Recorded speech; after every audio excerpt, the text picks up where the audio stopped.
Coloca para mim na tela, por favor, Mateus, capítulo 3, verso 16 e 17. Mateus, capítulo 3, verso 16, nos diz assim: E sendo Jesus batizado, saiu logo da água, e eis que se abriram os céus, e viu o Espírito de Deus descendo como pomba e vindo sobre ele. Verso 17. E eis que uma voz dos céus dizia: Este é meu filho amado, em quem me comprazo. Feche os seus olhos. Senhor nosso Deus e Pai, em nome de Jesus, eis aqui a Tua palavra. Continua falando conosco. Usa-me como um canal de bênção nesta hora, em nome de Jesus. Você pode dizer amém? Amém. Isso. Eu tinha a intenção de repetir a mensagem do primeiro culto no segundo, mas essa palavra veio ao meu coração para eu compartilhar com vocês, e uma mensagem bem pequenininha, mas que pode nos trazer grandes ensinamentos. São três coisas importantíssimas usadas por Jesus ao longo de sua caminhada. Jesus estava com 30 anos quando isso aconteceu. Ele vai até o Rio Jordão para ser batizado por João Batista. João, reconhecendo quem é Jesus, ele se acha indigno do ato. Então ele não quer batizar Jesus. Mas quem é João? João é uma autoridade na terra estabelecida por Deus. João é a voz do que clama no deserto. É o homem que foi designado por Deus para preparar o caminho de Jesus. Numa escala de valores neste momento, João é alguém que está acima de Jesus. E Jesus reconhece a autoridade dada a João. E diz a João: é necessário que aconteça-se assim. Até Jesus entendeu o que era uma autoridade nessa terra, e não apenas com João. Fez isso quando foi levado a Herodes, fez isso quando questionado a respeito, certo, do tributo ser pago a Roma, a César. Jesus sempre foi um cidadão. Ele sempre entendeu a importância de ser um cidadão na terra e cumprir suas obrigações, pagando impostos, certo? E vivendo de uma forma digna. Mas três coisas vale a pena nós olharmos com cuidado. Esse é um texto que Jesus, logo após, vai assumir sua posição ministerial. Não há basicamente nada na vida de Jesus narrada na Bíblia nesse período. Nós temos ele com 12 anos, certo? Conversando com os doutores no templo. E a próxima passagem, certo, já é a passagem dele estar sendo batizado no Rio Jordão. Então, ele recebe o símbolo do Espírito Santo na pomba, mas a frase dita por Deus a Jesus é importantíssima, porque ela vai dar a Jesus uma das coisas que pessoas passam a vida inteira nessa terra e não conseguem descobrir: quem é a frase do céu diz a Jesus: você é o meu filho. Você é meu filho. É isso que Deus diz para ele. Isso vai gerar tanta confusão para Jesus ao longo de sua vida. Aliás, é por causa dessa descrição que vão querer matá-lo. Um dos problemas que Jesus encontra ao longo da sua caminhada é dizer perante a todos que ele é filho de Deus. Mas aqui Jesus recebe sua identidade. E muitas pessoas acreditam que você só vai descobrir sua identidade o dia que você descobrir sua missão, porque missão e identidade estão totalmente entrelaçados.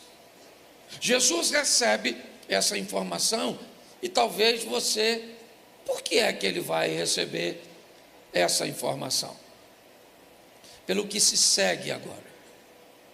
Assim que Jesus vai ser tentado no deserto, as frases usadas pelo inimigo são exatamente as frases que vão questionar sua identidade.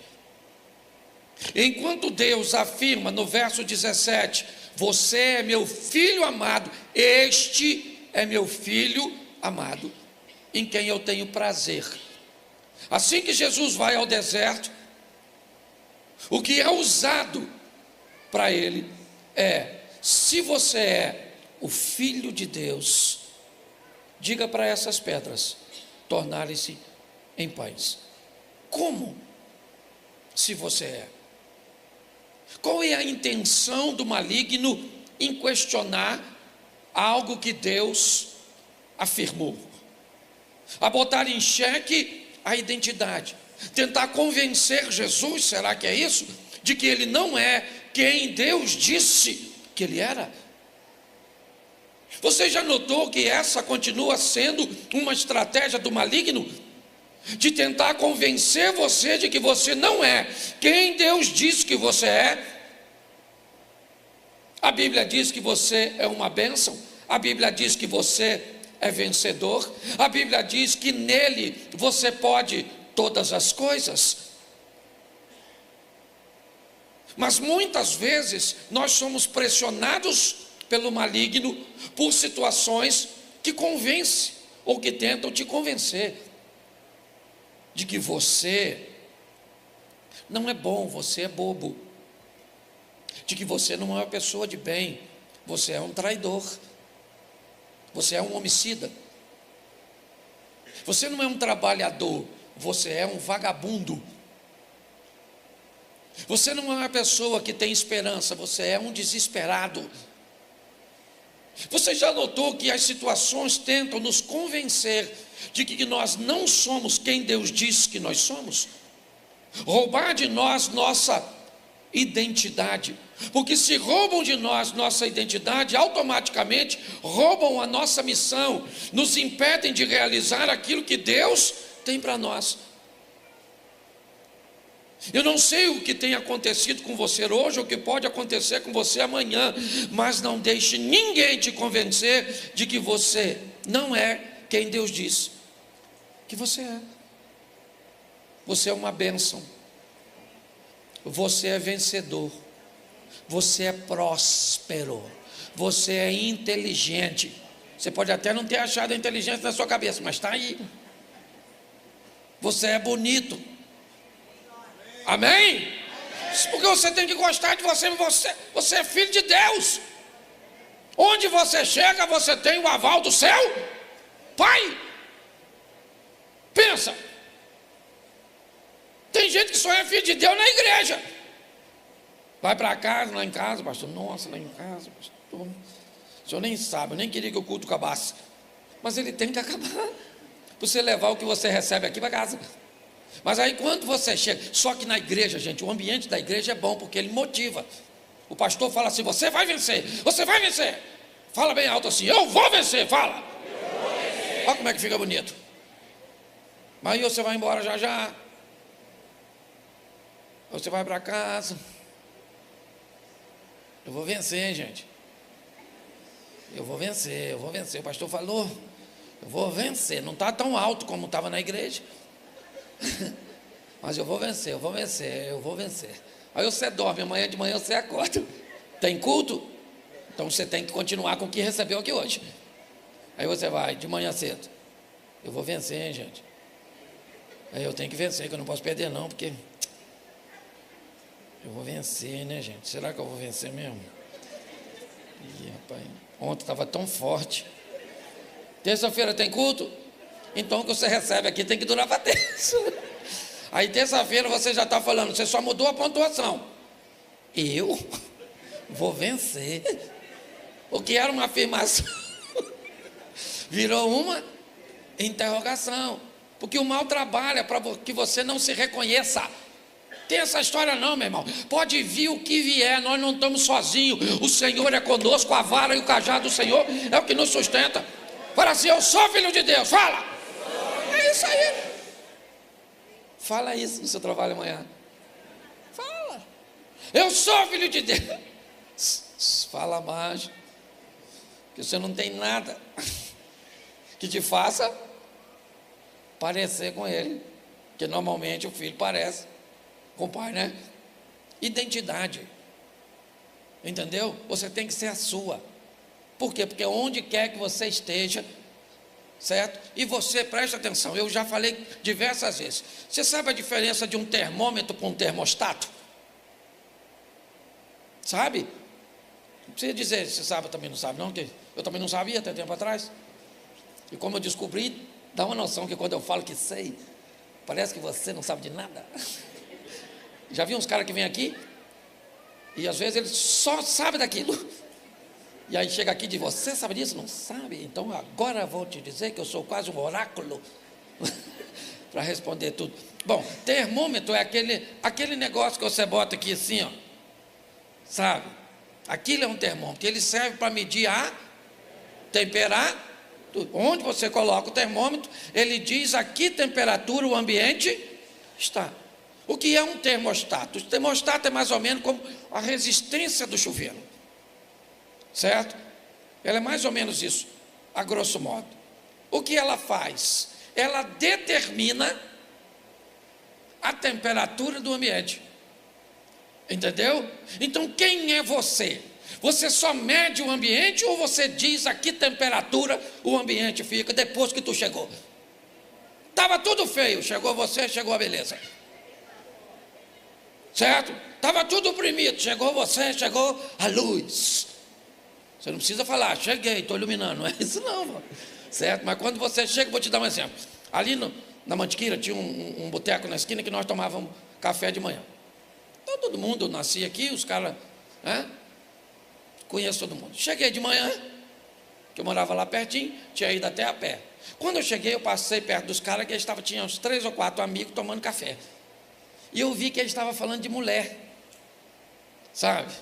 Peguei fulano, saí com fulano, tal, eu escutei, que nós convertimos, mas nós não fica surdo, certo? Aí eu passei, Cid, falei, quer ver que eu vou acabar com essa palhaçada, essa conversa? Eu conheci até a mulher que ele estava pegando, pensa, não é mulher feia, é assim, o cara achou que ele era mulherengo, mas eu achei que ele fosse o Ben 10, bate, sai um monstro, mas deixa quieto. Aí eu falei, eu vou acabar com essa conversa agora, quer ver? Que eu não sou termômetro, eu sou termostato. Fui lá no balcão e falei, pô, irmão, assim, me dá um pãozinho na chapa e um pingado. E ele me deu, peguei aquilo, olhando, botei na mão e fui no meio da roda onde ele estava falando, que peguei, não peguei, certo? E falei, e aí, gente? Estão falando de quê? Aí um falou assim, deixa para lá, pastor, como é que está a igreja? A pauta já mudou, porque quando você chega o ambiente muda, você não chega sozinho, o Senhor é contigo, você é filho de Deus. Então você vai para sua casa, não tem opressão, não tem demônio, não tem nada. Você chegou quem? Não, chegou quem? O Filho de Deus. Chegou quem? O Filho de Deus. Chega no trabalho e diz, aí, chegou o Filho de Deus, hein? Isso aí, meu irmão, Jesus. Sim, ó. Porque você é luz, você é sal, você é uma bênção. Está assim de gente oprimida, entristecida, olhando para si mesmo, não gosta, porque o diabo não gosta dele, fica chateado com você, de você gostar de você. Então você tem que se reconhecer, eu sou uma filha do Senhor, e pronto, onde eu chegar, Deus está comigo. De vez em quando você vai estar triste, sim ou não? Sim ou não? Mas seu pai vai estar lá, com você. De vez em quando você vai ter problema, você... Quem aqui é solteiro? Solteiro, levanta a mão. Bem alto assim. Isso. Agora abaixa. Quem aqui tem problema, levanta a mão. Isso. Quem é o solteiro que levantou a mão? Que diz que tem problema. Vocês não sabem nada do que é problema. Que palhaçada é essa? Vocês não têm problema. Vocês têm cosquinha. É ou não é verdade? Vocês não têm... Então nós temos que aprender isso. Onde você for, Deus vai estar lá, teu Pai está lá. O Senhor é contigo, a vara e o cajado do Senhor é o que te consola. A Bíblia diz que José foi para o Egito, o Senhor foi com ele. Foi para a casa do Potifar, o Senhor foi com ele. Foi para a prisão, o Senhor era com ele. Foi para o governo, o Senhor era com ele. Porque onde ele andava, Deus era com ele, porque ele era o filho de Deus. E você também. Então para com essa palhaçada. Você vai para a sua casa, só você é crente. Dane-se. Ah, pastor, lá em casa cada um tem um demônio. Dane-se. Pastor, lá em casa tem gente que tem 2, 3. Mas quando você chegou, quem foi que chegou? Quem foi que chegou? O Filho de Deus. Entendeu? E quem é que vai dormir? E o Filho de Deus não perde o sono, a não ser que seja para orar. Em nome de Jesus, você vai ter um sono tranquilo, não vai precisar de antidepressivo, não vai precisar de nada. Ah, quando eu deito, eu vejo uns bichos voando, uns troços pretos. Acorda, rapaz, quem é você? Que troço ruim desse aí na sua cabeça?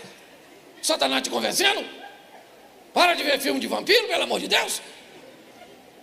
Entende? Ah, eu perdi o sono de madrugada. Então você vai lá e fala, Senhor, estou sem sono. Ah, Satanás, por que Satanás? O Senhor me acordou para orar. Mesmo que seja o Satanás, ele cutucou você, você fala, ninguém mandou me acordar. Agora eu vou orar. Duvido que o Satanás te perturba mais. Teve um irmão que não conseguia dormir, e tomar não sei o quê, e tarja preta, e tarja não sei o quê, isso, aquilo, ele ia lá comigo. Se eu ia orar por ele, eu falei, eu vou orar, você não. Ora para me dormir, eu falei, não, você vai ler a Bíblia na hora. Falei para ele aí. Leu quantos capítulos? Ele falou, pastor, eu pego na Bíblia, eu durmo. Olha que beleza. Estou quase fazendo medicina alternativa, é ou não é verdade? Você é filho de Deus, rapaz. Ah, tem uma prova para fazer. Estuda e você é filho de Deus. Certo? Então pare com esse negócio, porque sempre vai ter um troço tentando roubar a sua identidade, dizendo que você não é quem Deus diz que você é, e você é filho, você é filha de Deus, aconteça o que acontecer, esteja você onde você estiver. Pronto. Posso ouvir um amém? Amém. Isso vai te ajudar bastante. Segunda coisa que vai te ajudar. Certa vez Jesus vinha e aparece um garoto rico. Depois você pode ler, que eu também não sou obrigado a te mostrar os textos tudo. Depois você lê em casa. O jovem rico. Como é que é o nome do personagem? Me repita de novo. Só para você lembrar ali. Então, o jovem rico. O jovem rico falou com Jesus o quê? O que eu preciso fazer para herdar a vida? Jesus falou assim, conhece os mandamentos, meu filho? Ele falou, conheço e pratico desde garoto. Esse negócio de mandamento é comigo mesmo.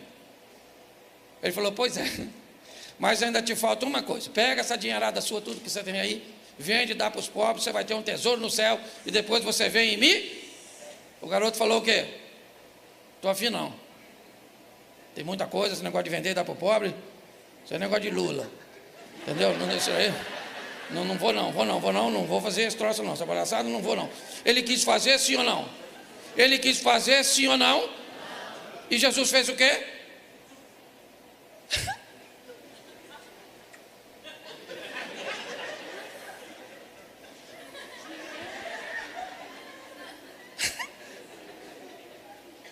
Pastor, o que você quer dizer com isso?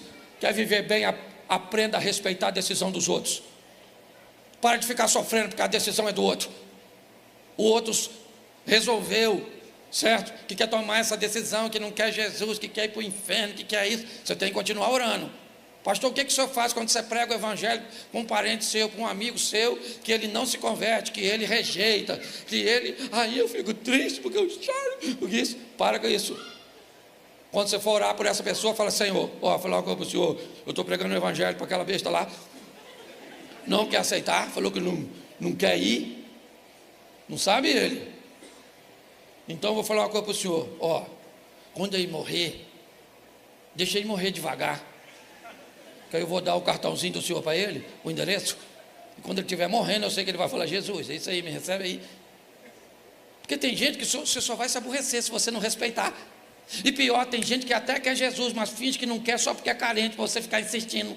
Aí você fica aborrecido. Quem é que quer ir para o inferno? Levanta a mão. Ninguém quer ir não, rapaz. Eu sou ateu, não acredito em Deus, e Deus também não acredita em você. Então é 0-0. Então isso é muito legal. Respeitar o direito dos outros. Não quer ir para a igreja, não quero. Então não vá, que eu estou indo. Aí vem. Ele podia ter vindo, quero ficar. Meu coração, estou aqui, mas meu coração está em casa. Respeita o direito dos outros. Entendeu? Jesus, o cara falou: não estou afim. Jesus falou: beleza, mano. Vida que segue. Segue a sua, que eu sigo a minha. Para de sofrer porque os outros. Quando não perca a esperança de orar. Não é isso que eu estou falando, não. Não entregue ninguém para Satanás, não. Você não é feiticeiro. E outra coisa, você é crente, não fica pedindo para os outros morrer, não. Está fazendo você sofrer, por que é que Deus não leva? Deus pode escutar isso diferente e levar você e deixa o outro. Porque está lá na Bíblia: não os peço que os tire do mundo, mas que os livre do... Então a gente não perde os outros para morrer, perde os outros para se converter. Aí o que você está fazendo? Orando por sua sogra. Aliás, no sepultamento de sua sogra, vou te ensinar uma oração boa. Sepultamento de sogra. Ore assim: Senhor, receba a tua filha com a mesma alegria que eu estou enviando. Não é verdade? Foi só para distrair um pouquinho, tá certo? Mas olha aqui para mim. Olha só. Aprenda a respeitar a decisão de seus filhos, a respeitar a decisão de seus pais. Você está entendendo? Aprenda. A vida vai ficar mais fácil quando você aprender a respeitar a decisão dos outros. Jesus não negociou com ele, ele disse: não gostei da mensagem. Jesus falou: eu não vou baixar a régua para você entrar no meu reino. Tem um protocolo, se você quiser entrar, bem. Mas naquela ocasião, Jesus respeitou. Então diga para quem está do seu lado: respeita a decisão dos outros. É isso aí. É isso aí. As mulheres falaram com um dó. Certo? Terceira coisa, e eu termino aqui. Olha que coisa legal. O primeiro foi o que mesmo? Descubra a sua. O segundo? Respeite a decisão. Terceiro, monte uma agenda leve. Cuidado com a agenda pesada demais. E a agenda pesada demais não é de muita coisa para fazer. Não é somente quantidade. É ter o cuidado para as pessoas não colocarem você na agenda delas. Jesus acaba de voltar para Tabita, ao lado de Cafarnaum. Ele desce e vai caminhar até Cafarnaum. Não era muito longe. E assim que ele está chegando, um homem pede para que Jesus vá à casa dele, pois a sua filhinha está morrendo. O nome deste homem, Jairo. Jairo tem pressa. Algumas traduções que a menina estava moribunda, já estava, né? Seus sinais vitais já estavam indo embora, ela está morrendo. Então é normal que este indivíduo tenha pressa. E ele pede a Jesus que vá à casa dele. Jesus aceita o convite e diz a Jairo: vamos embora. Jesus entra aparentemente na agenda de Jairo, que tem pressa. No caminho, uma mulher do fluxo sanguíneo toca em Jesus. Jesus então interrompe a sua caminhada para ajudar uma mulher que também precisa de cura. Quando ele faz isso, ele sai da agenda de Jairo e entra na agenda dele, de Jesus. Jairo tem pressa e diz, né, ao longo da caminhada, que ele tem urgência. É tão urgente que quando Jesus para curar a mulher, a filha do Jairo morre. Então parece que Jesus não vai resolver o problema. É Marta e Maria dizendo: o Senhor chegou atrasado, se o Senhor tivesse aqui, meu irmão não teria morrido. Mas Jesus não andava na agenda dos outros. Querem matá-lo, ele diz: eu vou sair daqui, não é hora de eu morrer, não está na minha agenda isso. Jesus tinha uma agenda dele, que era leve. Cuidado com a sua capacitação. Às vezes você é tão bom naquilo que faz, que corre o risco de se tornar refém de seus compromissos. Não ter ocupação para quase nada.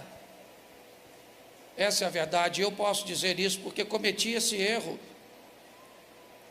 E para mim consertar, não dava para consertar da noite para o dia. Eu tive que estar me reajustando, né? Antes eu viajava quase o tempo inteiro. Hoje, que eu viajei quinta, voltei sexta, e agora só viajo quinta. Basicamente uma semana. Eu estou me reposicionando, porque eu andava na agenda dos outros. Quando você consegue saber quem você é, você entende sua missão. Respeitar a decisão dos outros te traz leveza, certo? E montar uma agenda tranquila, que seja sua, dentro das suas possibilidades, você vai descobrir o quão agradável é viver. Cristo nos ensinou essa lição e teve uma vida extremamente suave. A Bíblia diz que ninguém amou como ele amou, e basicamente viveu 3 anos intensos, de 30 a 33. A minha proposta hoje para a igreja, como foi no primeiro culto, é suavizar a sua vida, é fazer com que a sua fé seja bem solidificada. E ela é tão boa e tão firme, sua vida com Deus como filho é tão intensa, sua capacidade de respeitar a decisão dos outros é tão firme, sua agenda é tão boa, que nas suas orações, poucas vezes aparece a palavra milagres. E todas as vezes que a palavra milagre acontece na sua oração, ela poucas vezes tem a ver com você.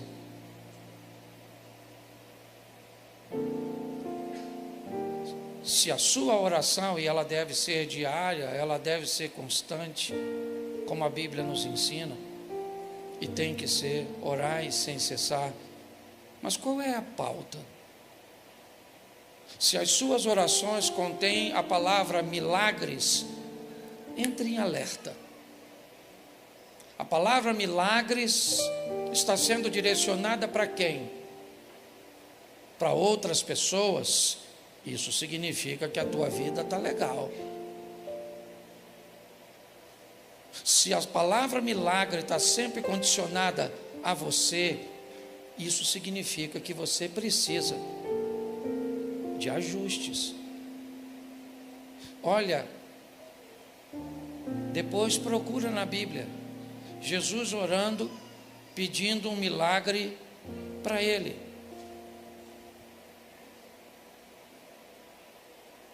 Basicamente, a única oração de Jesus que tem a ver com ele foi: Deus meu, por que me desamparaste? Se as suas orações contêm muito a palavra milagres, até pode ser. Se esses milagres têm muito a ver com você, significa, ou pode significar, que a sua gestão não é das melhores.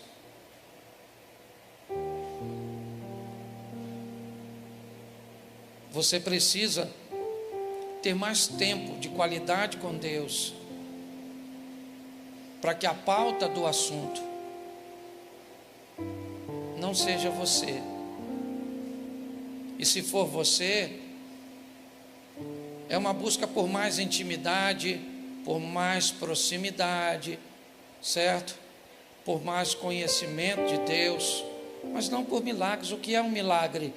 O milagre é algo bom que vem corrigir algo ruim. Você já parou para pensar nisso? Hoje, grande parte dos cultos que atraem muitas pessoas são cultos de milagres. Eu não estou condenando isso, não. Ele tem que ter.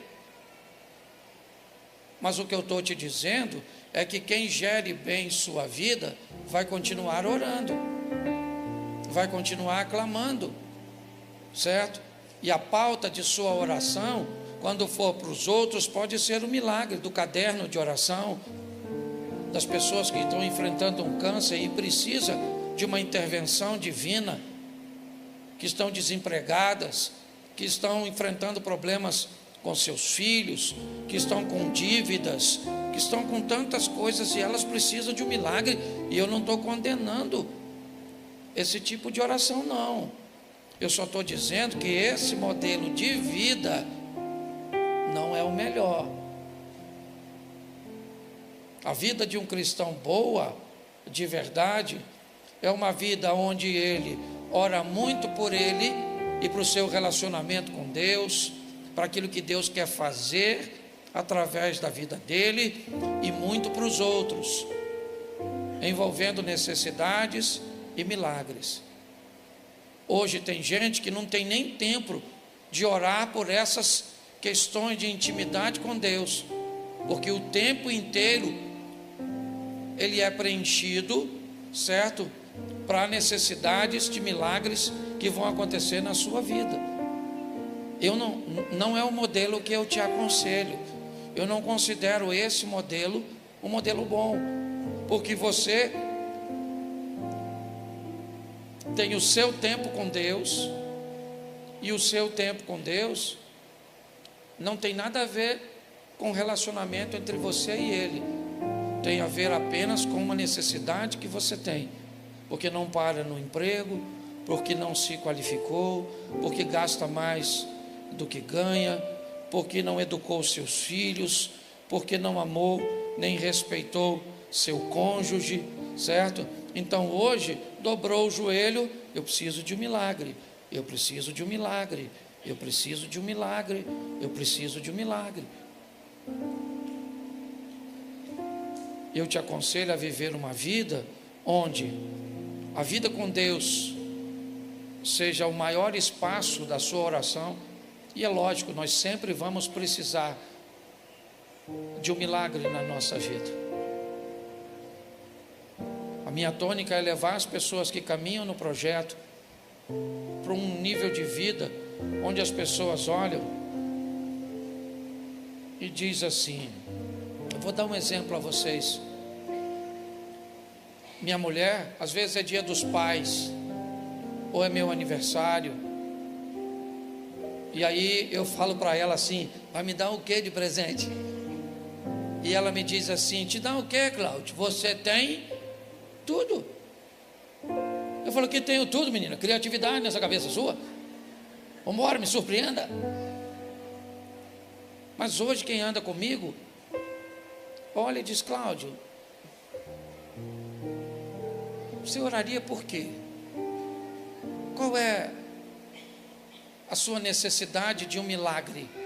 Eu diria para você, eu não tenho. Eu posso ter amanhã, posso enfrentar uma enfermidade, eu vou estar aqui, igreja. Eu preciso de um milagre. Eu posso vir aqui amanhã e dizer, olha gente, eu estou precisando de um milagre na minha casa. Mas eu confesso a você que eu preciso de muitos milagres para outras pessoas. Tem gente aqui na igreja que eu amo e que eu tenho que orar porque está enfrentando doenças que podem levá-las à morte e que a ciência tem pouco conhecimento. Então eu dobro meu joelho, eu gasto um pouco do meu tempo orando por casamentos na igreja que não estão bons, por filhos que estão perdidos, por pessoas que estão desempregadas. E aí oro para que Deus me dê sabedoria, para que me dê mensagens para que eu possa transmitir aqui para vocês. Porque eu vou dizer uma coisa para vocês, quem caminha conosco aqui está acostumado a ouvir palavras que, se for caminhar em outro lugar, entra em choque. Porque se você volta novamente para um ambiente onde sempre aquela pessoa precisa do milagre o tempo inteiro, culto após culto, a vida inteira num trabalho atrás, são caçadores de milagres. E não precisariam ser, porque a Bíblia diz que as bênçãos do Senhor fazem o quê? Nos seguirão, elas vêm atrás de nós. Nós seremos benditos quando entrar, bendito como sair, bendito na cidade, bendito no campo, certo? Nós seremos benditos, somos filhos de Deus, obedientes a Deus. Então vamos sair daqui com essas três coisas. Eu sou filho de Deus e ninguém me convence do... Tempo atrás o cara postou na rede social, o senhor pregando desse jeito, o senhor deve ser o anticristo. Olhei, anticristo. Mas eu falei, eu vou responder à altura, com muita educação. E botei lá, eu não sou anticristo não, mas se eu for, você deve ser a besta. Aí ele bloqueou eu não quis mais não. Pô, alguém vai me convencer de que eu não sou? Já falaram que eu sou palhaço? Quem aqui já escutou que eu sou palhaço? Levanta a mão, pode levantar aí mesmo, não fica com vergonha não. Isso, esse pastor é um palhaço, não tem conteúdo nenhum, um engraçadinho, porque os caras cortam só os pedaços engraçados da minha mensagem e bota lá, e todo mundo acha que eu sou palhaço. Eu sou engraçado. Palhaço não, sou até lúdico para os intelectuais. Eu nem sei que é lúdico não, mas eu gosto de falar que é bonito, não dá um negócio assim de status, assim, um pastor lúdico. Outra coisa, respeita o direito dos outros. Não quer, meu irmão. Eu quero Jesus vai te levar para a vida eterna. Não quero, então não quer. Tchau. Beleza, vou lá para casa falar com o senhor. E nem sabe, falou que ia ir para o inferno. Um amigo meu falou que quer ir. Meu lugar é no inferno, porque eu sou mau, lá tem um cargo para mim. Eu falei, não rapaz, os cargos lá estão tudo ocupado. Você lá não tem cargo não, você lá é o lascado. Entendeu? Você é a brasa do fogo do Satanás. Nossa, ficou chateado comigo. Mas eu continuo orando por ele. Certo? E outra coisa, estou indo atrás de uma agenda leve. Tá bom? Estou tranquilo. Já imaginei amanhã, vou acordar umas 10 horas. Glória a Deus. Quando dá 6:30, o Satanás Que quem é mais velho tem isso, não tem ou não tem? Você viciou. Eu não sei você, o dia que dá para acordar tarde, nós quer acordar cedo. No dia que nós tem que acordar cedo, dá um sono. É só comigo sim? Isso. Às vezes você chega em casa, parece que o Satanás sentou em cima das pálpebras. Assim, liga a televisão. Parece que eu estou em pecado. Então vamos lá, agenda leve. Amém? Respeita a decisão dos. E você é filho de? Então vamos embora, meu filho. Usar uma frase de Lula para terminar o culto. A luta continua, companheiro, não é verdade? Vamos embora. Então todo mundo de pé, vamos embora, vamos embora, vamos embora. Semana abençoada, amém, filho de Deus? É isso aí, que venha os problemas da semana.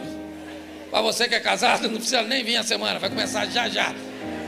Tá certo? A hora que você falar para sua mulher, vamos comer o quê? A briga já começou depois do culto. O UFC. Isso. Pastor, eu gostei disso aqui, nem parece igreja. Pois é.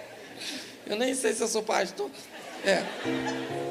Pois é, ó, você pode ir lá atrás, saiu por aquela porta de trás, virou à esquerda, tem uma portinha à esquerda, tem um pessoal lá que pode orar por você, pode receber você se você quer voltar para Jesus, pode dar informações dos nossos próximos cultos, tá certo? E lá fora tem uma praça de alimentação. Diga para quem está do seu lado assim: paga um lanche para mim que eu estou com fome. É isso aí, eu vou lá lanchar também, tá certo? Vamos lá? Feche seus olhos, Pai, que venha uma semana de vitória, uma semana de boas notícias, uma semana de bons negócios. Estamos preparados porque não vamos sair daqui sozinhos. O nosso Pai vai conosco. Respeitamos os outros e vamos numa agenda leve. Que o grande amor de Deus, nosso Pai, a graça de nosso Senhor e Salvador Jesus Cristo e as doces consolações do Santo Espírito de Deus seja com todo o povo do Senhor, e todos digam: